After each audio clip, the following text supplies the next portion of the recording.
Ladies and gentlemen, please help me welcome to the stage Mr. Larken Rose. Thank you very much. I'm not even going to use a microphone because I'm loud. What'd you say? And if you couldn't hear that, move to the front of the room.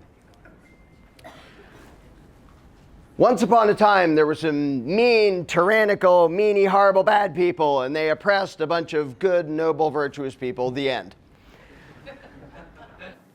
Often we view reality in an oversimplified, almost comic book type way, where we think in general terms and in general concepts that sort of muddle over the reality and the more nuanced details of what's going on. I'm going to use the example of when Germany in World War II invaded France.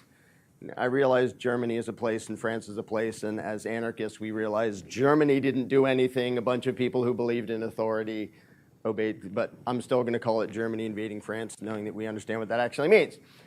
So Germany invades France, and the way we usually think of it is there's a bunch of mean, scary German aggressors, and they go in, and there's a bunch of noble, innocent, good French people who were the victims of it.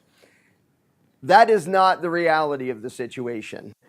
When the German army invaded, very quickly, a bunch of political opportunist buttheads that happened to be French realized, we might be able to hang on to some of our power if we kiss the butt of the new tyrant who's in charge.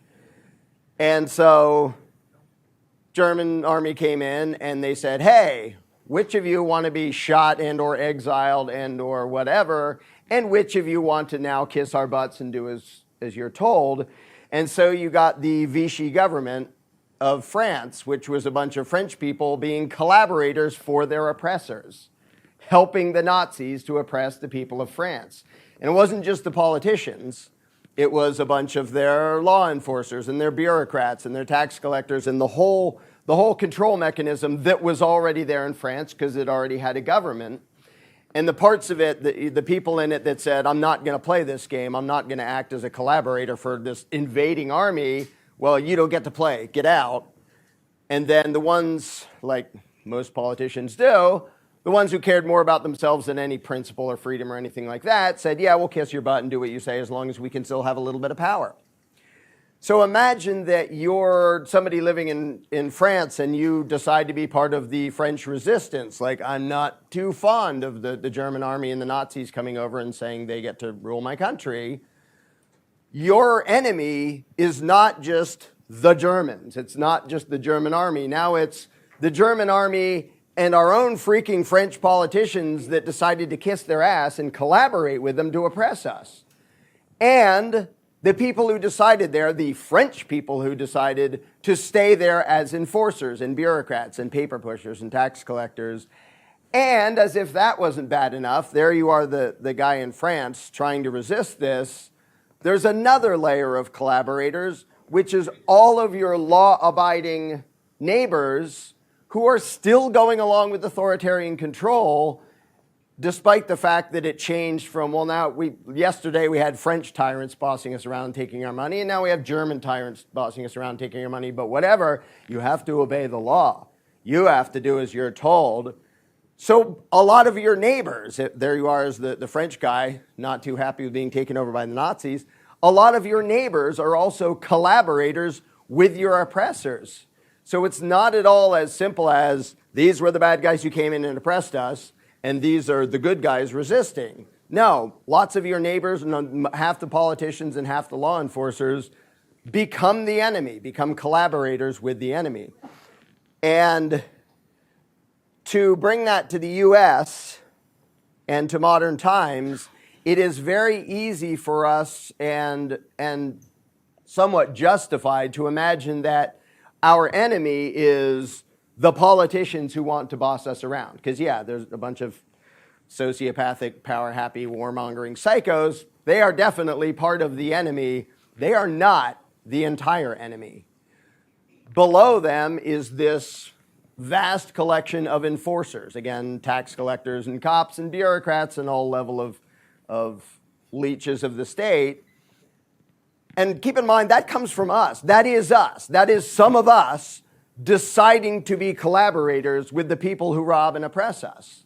So that, and everybody here is aware of that, most of your neighbors are in on the game. They believe in it, they reinforce it. Some of them will even squeal on you if you try to have a lemonade stand without a permit.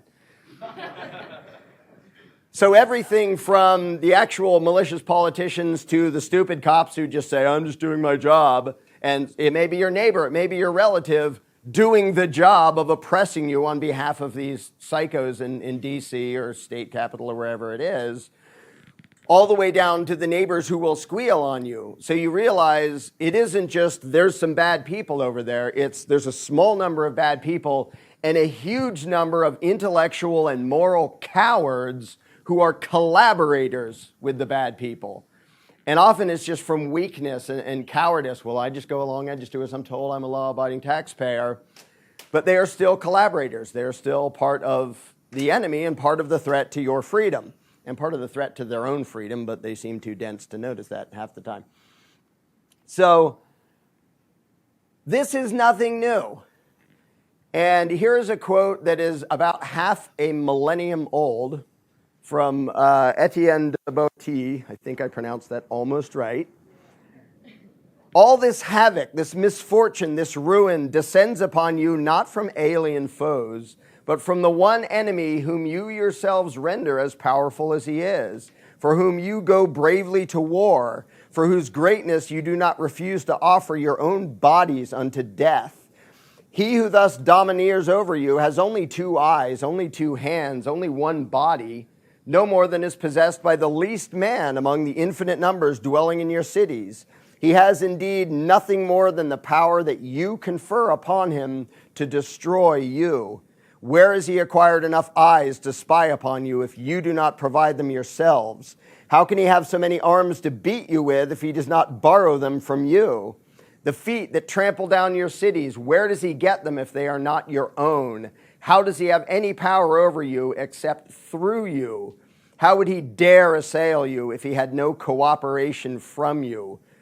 What could he do to you if you yourselves did not connive with the thief who plunders you, if you were not accomplices of the murderer who kills you, if you were not traitors to yourselves? That is the reality of the situation. The tiny number of genuine sociopaths trying to control the world, yeah, they're bad. They are not the primary problem. The primary problem is all the people who not only imagine that to be legitimate and legal and lawful and we have to obey that, but actually help it, whether it's by becoming an actual enforcer or just squealing on people, or even just the societal pressure of shunning and condemning anyone who doesn't pay their fair share or doesn't obey the law, or you possess the wrong plant, you naughty, naughty person. Anyone who has the mentality that pushes the idea that we are obligated to bow to these people, they are collaborators. Even if not physically, they are psychologically, and as far as propaganda goes, they are collaborators with their own oppression and everybody else's. But today, I want to talk about a collaborator even below that. So we have the tyrants and their enforcers and your neighbors and that. One of the worst tyrants, one of the worst collaborators of the tyrants is your own brain.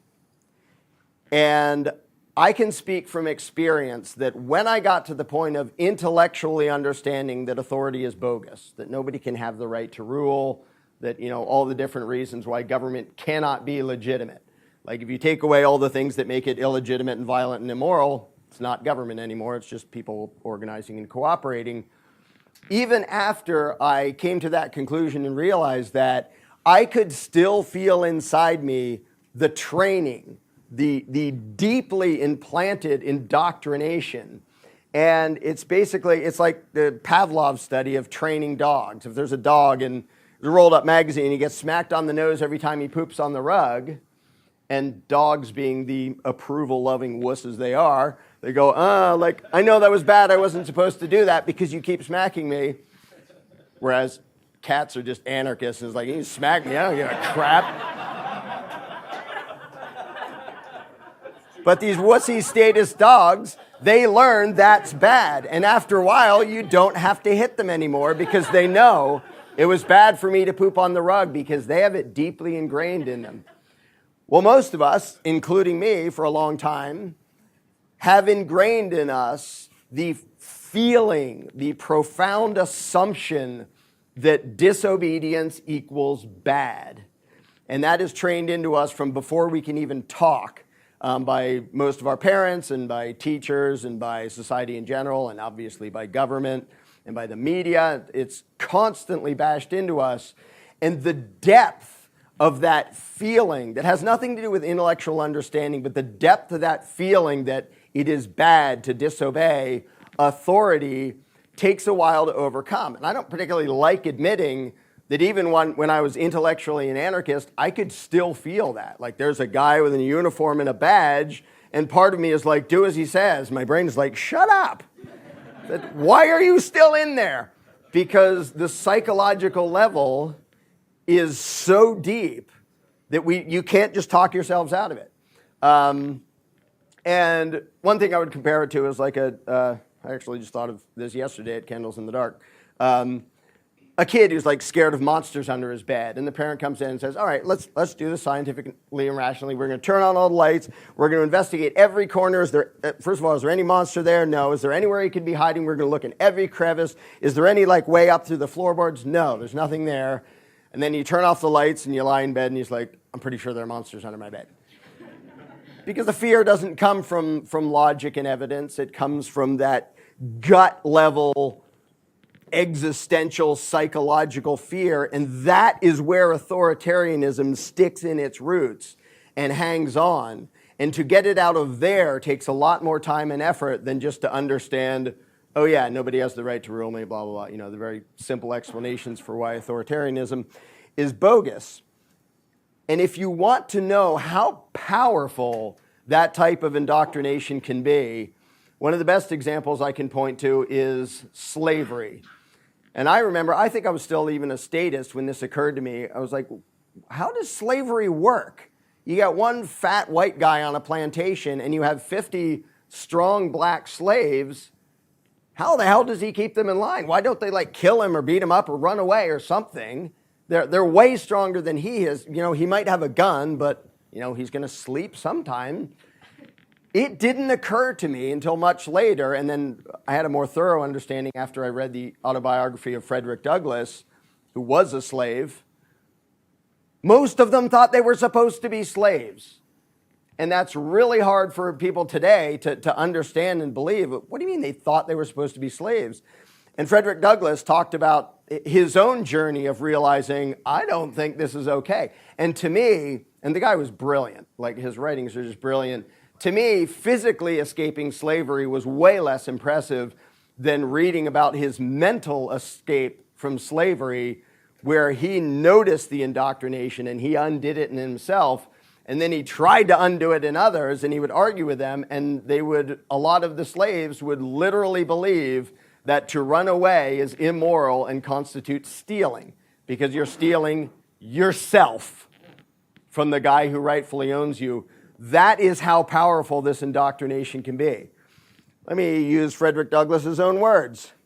To make a contented slave, you must make a thoughtless one. It is necessary to darken his moral and mental vision, and as far as possible, to annihilate his power of reason. He must be able to detect no inconsistencies in slavery. That's the part of the quote you usually hear. I'm going to add what comes next. The man that takes his earnings must be able to convince him that he has a perfect right to do so. It must not depend upon mere force. The slave must know no higher law than his master's will. The whole relationship must not only demonstrate to his mind its necessity, but its absolute rightfulness. Now, we can look back and say, that was horrible. How did they ever believe it? Oop, it's tax time. And you're bad if you don't pay, because, hey, the man that takes your earnings has a perfect right to do so, doesn't he? Because it's law and taxation, and we voted, and there's all this mythology and constitutions and stuff. Ta-da, they have the right to take our money. The indoctrination is still there. Now, it was too long to include here, but there's a part in his autobiography where Frederick Douglass, basically, he was upgraded to being kind of a slave, but with an income tax, where his master said, you can go out and earn money on your own. I get most of it, but you can keep some. And at first he was all thrilled, and later he figured out, this is even worse, because it gives the illusion that I'm sort of free, but you get to decide how much of it to steal after the fact. That's called an income tax. A slave said that an income tax is worse than slavery. Most people don't know that.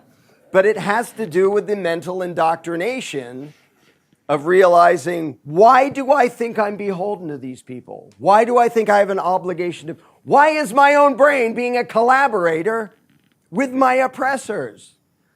And that is the result of indoctrination, being trained to feel at the deepest level that authority is real, that they have the right to rule, and that you have an obligation to obey. And so, if a cop pulls you over, there's two kinds of compliance. The first kind, I've said this before, I view cops the same way I view rabid dogs. Stupid animal, something's horribly wrong with its brain, it's dangerous, so maybe don't make any sudden movements or loud noises, because it might hurt you. But it's not because the rabid dog has a right to bite you. It's just self-preservation. So the one kind of compliance is, I don't want to get bit by this rabid dog. The other kind of compliance is feeling shame and guilt at having disobeyed some random arbitrary victimless law. Oh, I'm so sorry I didn't have the right weird sticker on my other weird piece of metal that you told me to have on my car. I feel so ashamed. Can you please show mercy? That is collaboration with, that is your mind being a collaborator with your own oppressor, to feel bad about that. And we were all trained to feel bad about that. We were trained to feel the guilt and the shame of disobedience to authority. Now, I'm happy to say that this trend is, to some extent, going backwards. I mean, Exhibit A, hi guys.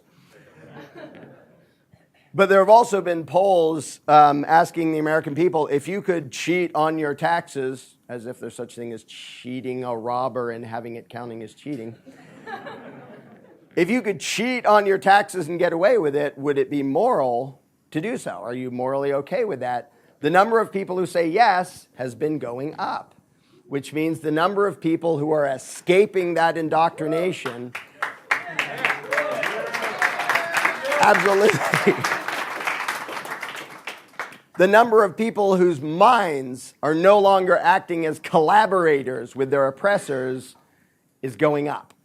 And we just need it to get to 100%. Because imagine, and it's so easy to view the enemy as big and powerful in this.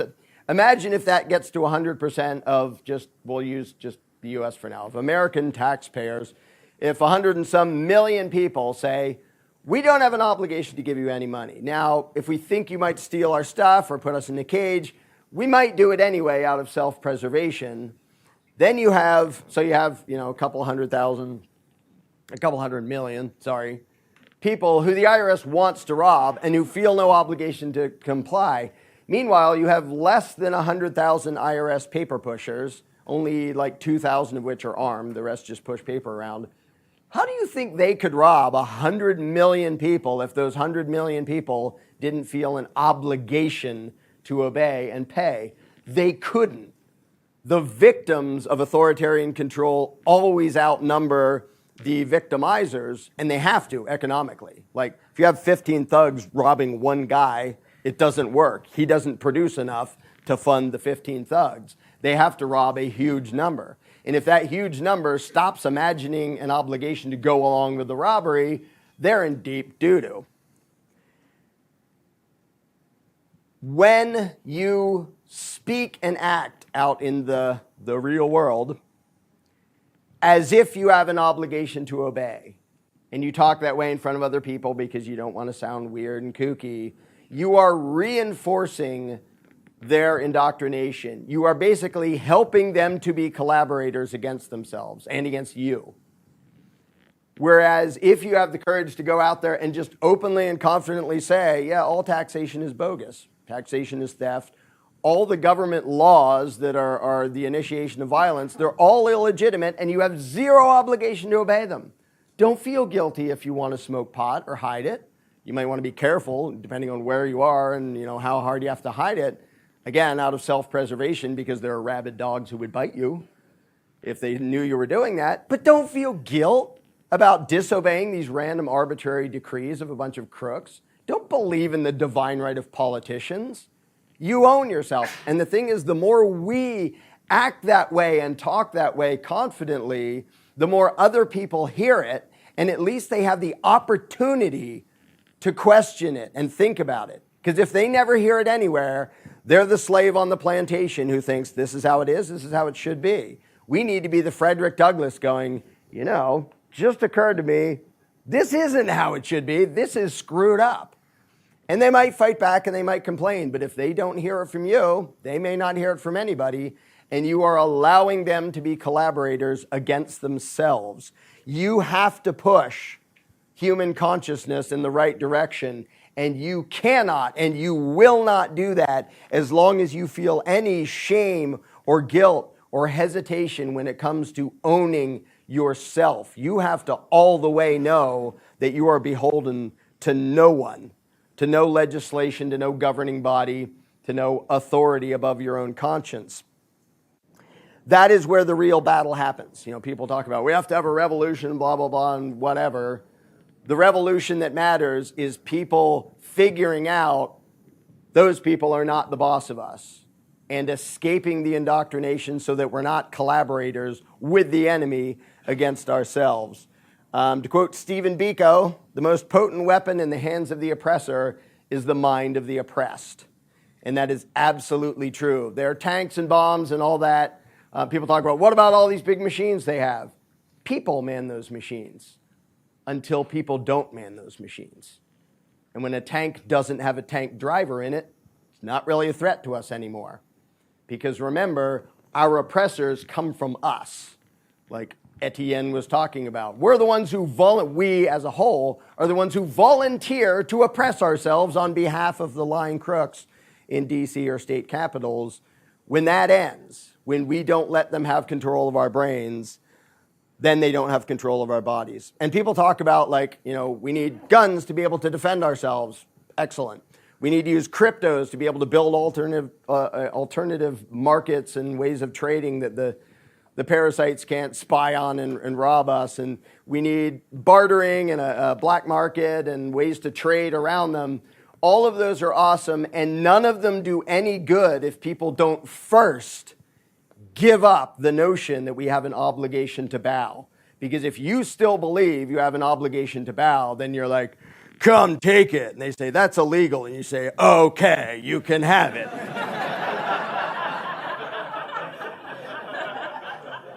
And unfortunately, that's a lot of conservative America. And it's the same thing with cryptos and black markets or anything else. If they say, tisk, tisk, you're not allowed to do that. Okay, I'm so sorry. Instead of, I certainly won't do that anymore. Sneak and hide, but if you don't feel guilt at disobeying the control freaks and you spread that attitude and that viewpoint to other people, they lose all their power because, like the quote said, the only power they have is the power we give them by pretending they have the right to do that. So here is the last part of that Etienne thing. Discourse on Voluntary Servitude is the title of the whole thing, the whole article. This is the end of it. Resolve to serve no more, and you are at once freed. I do not ask that you place hands upon the tyrant to topple him over, but simply that you support him no longer. Then you will behold him like a great colossus whose pedestal has been pulled away, fall of his own weight, and break in pieces. Of course, out of self-preservation, at the moment, you may still have to cooperate with certain types of and certain levels of injustice and stuff here and there to not get shot or thrown in a cage. The same way you might cooperate with an armed thug or, be careful around a rabid dog. But don't act and don't think as if the thug or the rabid dog has some moral right to do what it does and that you have some moral obligation to go along with it and cooperate. In other words, don't let your own mind be a collaborator of your oppressor. Without shame, without any guilt, without any hesitation, always think like you own yourself, and talk like you own yourself, and act like you own yourself, because you do. Thank you.